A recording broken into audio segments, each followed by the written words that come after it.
I need to be there now and get the hell out of this situation. I've been sitting on this for a while. Not this bed, but this story. It happened a while ago, but I thought that it would make a fun kind of daft video because the people that I met were interesting to say the least. Before this video starts, if you enjoy my content, you should subscribe. If you want, you don't have to. 70% of people that watch my videos aren't subscribed, so you should subscribe and be a part of the other percentage. Maths. This is a story time about a couple of Americans that I met on a train and a couple of Scots as well. When I say Americans, I mean from the US, in case you're wondering, in case anybody's been pernickety. So the story starts, I was on my way to Liverpool. I was going to meet the guy that I'm seeing. He lives in England, I live in Scotland, and we had to meet somewhere in the middle. It's cheaper and it's just easier, so we decided let's go to Liverpool because the trains were pretty cheap to go there at this time. I've never been to Liverpool. I was excited, so I thought I'm up for that. I was sitting at a table in like a group of 4, so I had a wee plug, I was next to the window, the toilet was there. It was perfect. This is exactly what I like on a train. There was a girl sitting opposite me and we had no one sitting next to us, and she was quiet. We exchanged pleasantries, it was great, and I thought this is going to be a good journey. This is going to be fun. We both, I think, were quite like buzzed about not having it. Buzzed? We weren't buzzed. I think we were just happy not to have anyone sitting next to us, because usually I have the worst luck when I get on trains. The first time I went to go and meet him, I think we were meeting in Preston. We picked the most exotic places. I think I was on my way to Preston. This was like early days, and I don't know how the train stopped for ages, and I'm sitting wondering what's going on, and I was sitting in a group of 4 again, and the train stopped for ages, and I could hear people like, or I had my earphones in, but I could see that something was going on. I wasn't sure what. There was an announcement that came on, and then I could see their faces, and I was like, what's going on? So I took my earphones out and I asked them, I was like, what's the deal, what's going on? And apparently there was a fight that I completely missed because I was too busy listening to bloody Tina Turner or something probably. Apparently this woman got cheeky with 2 men, and then she punched the ticket guy in the face and broke his glasses. I thought, damn, I don't know how I managed to miss that. So then we ended up all started talking, and they were going to some like yoga thing, I don't know. They were nice. And then the last train journey I went on, there was a guy sitting opposite me who ate an entire, like he demolished an entire massive punnet of grapes, like a really big one. So, good on him, healthy. And then I was getting really tired, and then I turned around, and on the seat kind of opposite me on the train, there was a cat in a bow tie. I'm not even joking, I thought I was dreaming. There was a cat sitting on the chair with a tie on. And I'll put in a picture to show you that I'm not lying, but it was bizarre. Basically I can't just have a normal quiet train journey, and this one was an absolute belter. So sitting in this nice quiet seat of 4, me and her, loving life, 2 seats next to us, and then these 2 women got on and they ask if they can sit down. Fair enough, there's 2 empty seats that aren't reserved, so we say yeah.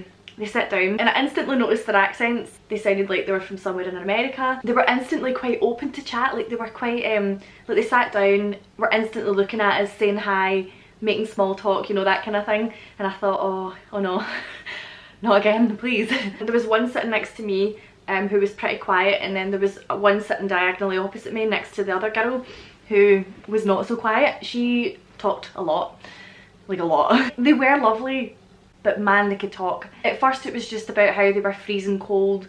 They said they were their words were that they were freezing to death. I'm sitting thinking it's quite warm actually. I'm always warm though, but they were freezing to death. So they were wandering about the train trying to find someone to ask to put the heating on. And then as I was reading my book, the one that was sitting diagonally opposite me kept just telling me things. She told me that they'd just been travelling around Scotland for a bit, which was cool. I enjoyed hearing her stories. Or theirs. I say they, but this one next to me wasn't talking, it was just this one. She was very quiet. She said they'd been all over the UK, or she'd been all over the UK, you name it, she's been there. And then they were going to explore England for a little bit. They were going to Liverpool, and instantly I was like, oh no, because that's where I was going. And I thought, oh my god, are they going to be changing it the same stop that I'm changing at? I was changing at Wigan to then go to Liverpool, and I was like, oh god, oh no, keep that quiet. She said that she was from Nevada, her friend next to me was from Oklahoma. They were going to Liverpool for a weekend I think, but they were just winging it, which I quite liked. Like they hadn't booked accommodation or anything, they just thought we'll get there and we'll see what happens. And they said that that's what they'd been doing in Scotland, and I was like, that's quite cool. Like a bit of spontaneity. They were just very odd friends. It must be like an opposites attract thing, because this one next to me just didn't seem keen on talking at all. She was really quiet. She actually went and started reading her book at one point, so I took that as a cue to put my earphones in.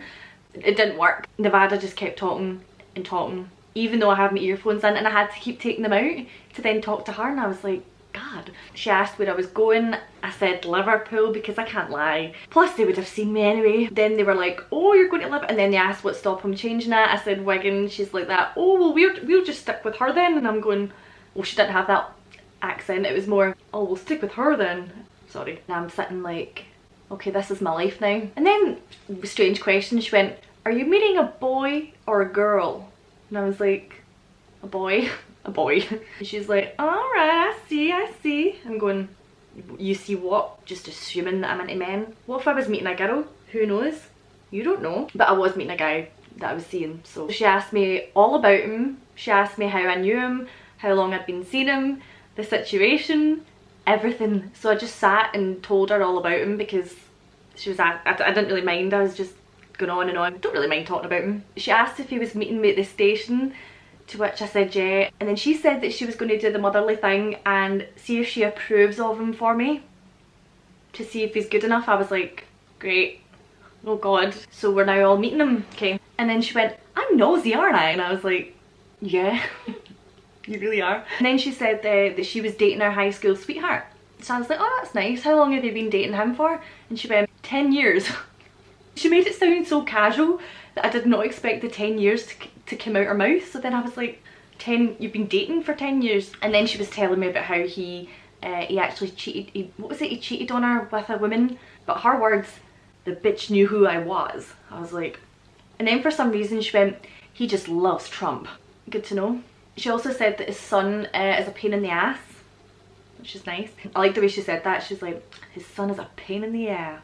She actually didn't really talk too fondly about the guy that she was dating, which was odd. That was a strange one. I was like, are you actually into him, or what's going on? I never said that, but it was very bizarre. So then we had to change trains, and I had to chaperone these women. They didn't have a clue where they were going or what they were doing at any point.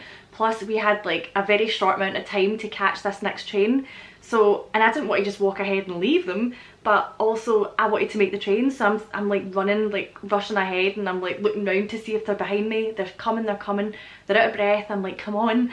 We just got on the train, we sit down, we're talking, and all we hear is, oh my god, man. And I'm like, oh, what now? What now? This young couple that were sitting next to us had heard their accents and heard my accent, came and sat with us, and were just absolutely fascinated by the fact that these women were from America. They were probably like early 20s, like, or maybe like 19, 20. Apparently they just got engaged. He was like quite a nice looking wee guy. They were a very strange couple, but they seemed to get on really, really well. They were off their face on I don't know what. They just wouldn't stop talking. It was intense. Like, they were drinking as well from a plastic bottle. I don't know what they were drinking, but they had the right idea, save a bit of money. But yeah, I don't know what they'd taken, because she was almost foaming at the mouth, and like the way they were talking, they were just so hyper. I was like, oh god. They asked where they were from, etc. I thought Nevada could talk, but these people just didn't stop talking. And it was funny because the Americans had no idea what they were saying, because they kind of talked like that, man, know what I mean? And they were just like, Oklahoma kept turning to me and saying, I have no idea what they're saying. It was just a complete shit show. The Scots kept talking about how much they loved their accents, and they just went on and on and on and on about America and everything that's going on in America, the news, Trump, everything, and the whole train could hear them. And I think all the English people in the train are sitting probably like, oh god, these Scottish people. Oklahoma ended up in a in-depth, deep conversation with the guy. Didn't have a clue what he was saying at any point, but he was like really into it, completely just talking at her for about half an hour. The girl was showing me pictures of her wedding dress, Rangers blue, because she loves Rangers. I'm sitting like, what is going on? They ended up somehow asking me why I was going to Liverpool. Nevada's going, oh, she's meeting a boy, and everyone's going, ooh, and I was like, oh. Then I had to explain to them about the guy that I'm seeing and what I was doing in Liverpool and the situation, and Nevada's telling them that he's going to meet me at the station, so we're all going to meet him, and I'm going, it's still early days with this guy, and I get off the train with 4 extra people. He's going to be like, what are you doing? Who are these people? why have you brought extras with you to meet up with me? But I was just rolling with it. Like, I thought the Scots were quite fun, but I was kind of like, okay, I'm exhausted now, because I've been on the train for like 3 hours with these Americans who were just talking constantly, and I'd already had like a long day at work, talking constantly in work, and then I had to then go and socialise on the train, and then go and socialise again with the Scottish people, and I just couldn't be arsed. But then the Scots started talking so much crap. Like, I mean, they were talking crap as it was, but then they started really getting into the topics of Trump, building a wall, immigration, all this stuff, guns. I'm just sitting not agreeing with anything that they were saying, but I didn't even want to argue, because I thought, what is the point? They were getting so into it, but they were so loudly, like, fair enough if they were all discussing stuff like that, but they were just loudly discussing about how they need to build this wall and all this kind of like proper horrible stuff that I'm sitting like, oh my god, I can't believe I'm listening to this right now. I think Oklahoma was a bit like, Nevada was right into it. She's like, oh, Trump, yeah. But people were actually looking at us because of how loud they were talking and what they were saying, and I'm sitting, you know, mortified, and I actually looked round at people and I'm going, I'm not with them. Awful. I'm sitting like, Liverpool can't come quick enough. I need to be there now and get the hell out of this situation. My conversation was just crap at this point. I'm sitting there like not even making any effort because I was just so tired. The train lands? It's not a plane. The train arrives at Liverpool. We get off, we're all chatting, walking.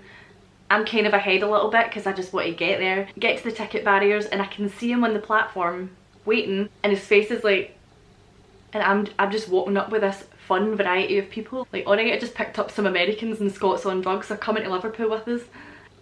So I introduce him. The Scottish girl was like, oh, is this the guy? And I'm like, that's the guy. Everybody shakes hands. We all have a wee hug, whatever. It was very strange. Everyone's chatting. I'm desperate to leave at this point, but you don't want to just be rude and, you know.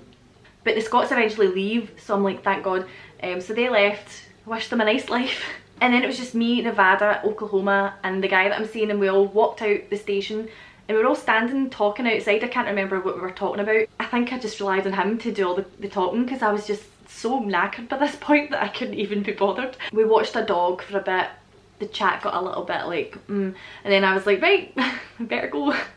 Let's go. So yeah, we eventually left and we said our goodbyes. I was done. I was so socially exhausted by this point that I was like, I could go to my bed. I could actually sleep right now. I never did find out if Nevada approved of the guy that I was seeing, so she didn't do a very good job of doing the motherly thing.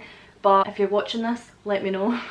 Oh god, I hope she's not watching this. Surely she wouldn't see this. I reckon she would have approved, since I let him just do all the talking because I couldn't be bothered at this point. They seemed to get on quite well anyway. But he was just a bit like, how did this what? So that was my experience of meeting some mad Americans and Scots on the train. They were lovely people. I just was in that, you know, that not a very social mood type way thing. Yeah. But hopefully my next journey will be less eventful. Although it is a fun story to tell, I guess. I was sitting updating my friends on my phone like, what is going on right now? Awful. But yeah, I do actually love meeting people, and I love for interactions with strangers like that. I love that stuff.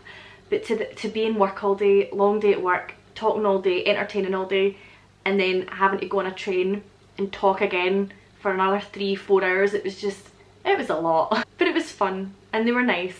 I just didn't agree with a lot of what they said, but you know, that's life. The last one as well, after the one with Grape Boy, after the guy that ate the punnet of grapes, I was on the train to London, the cat, that one. So once I got off the train, I was sitting waiting on the guy that I'm seeing meeting me, and I'm sitting at the, I think it was Euston station. This guy next to me just starts talking to me, and I'm thinking, I have managed a full journey without speaking to anyone, and now this is happening. Why does this always happen? I was a bit wary because he was drunk, but he was fine, he was nice, and he was like, I'm not being weird, I'm just drunk. I think he was German, but he was like, can you please phone my friend and let him know that I'm at Euston, because his phone he showed me was at 1% battery and he didn't know if his friend was meeting him or not. So I was like, yeah sure, I'll phone your friend. Tried to phone him, no answer. So I text this random number saying, hi, your friend Dave is at Euston station.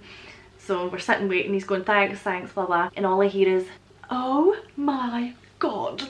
And I turn around and it's this guy who runs over and goes, Dave! Dave's like that. He runs over, and then the guy comes up and goes, are you the girl that texted me? And I was like, yeah, and he hugged me and kissed me, and it was a lot. and then he ran off because he thought he heard someone playing Star Wars on the piano, so he ran off and was like, oh my god, is that Star Wars? I mean, Dave were like this, looking at each other, and Dave turned around and went, this is your fault, you shouldn't have texted him. And then we were laughing and it was all fun. So, and then they left, and the guy that I'm seeing came round, and I was like, I just made new friends, and he's like, what are you talking about? So I always just seem to meet people and I get myself into these situations, but it makes for a fun video. I hope you enjoyed this. So yeah, don't forget to subscribe if you want notified of when I upload. Click the notification bell. You can follow me on my social media. Nevada, if you're watching, hit me up and let me know what you thought. Scots, if you're watching, hope your wedding goes well. Thanks very much for watching, and I'll see you later.